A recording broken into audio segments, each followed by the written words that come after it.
വിൻഡോസിലുണ്ടായ ഈ തകരാർ മൂലം ഇന്ത്യൻ റെയിൽവേയുടെ ഒരു സർവീസും തടസ്സപ്പെട്ടില്ല. ഒറ്റ ട്രെയിൻ സർവീസ് പോലും ഈ പ്രശ്നം കാരണം മുടങ്ങിയതുമില്ല.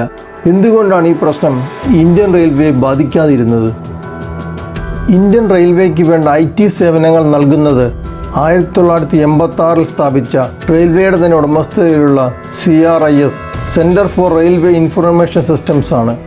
റെയിൽവേയുടെ ഒട്ടുമിക്ക സാങ്കേതിക സംവിധാനങ്ങളും പ്രവർത്തിക്കുന്നത് CRIS തദ്ദേശീയമായി നടപ്പിലാക്കിയ സംവിധാനങ്ങൾ വഴിയാണ്.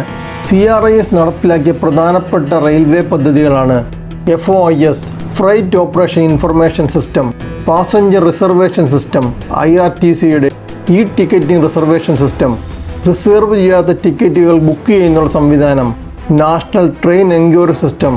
ഇതെല്ലാം CRIS റെയിൽവേക്ക് വേണ്ടി വികസിപ്പിച്ചതാണ്. 2000 മുൻപ് Y2K എന്ന പേരിൽ അറിയപ്പെട്ട ഇയർ 2000 ബഗ്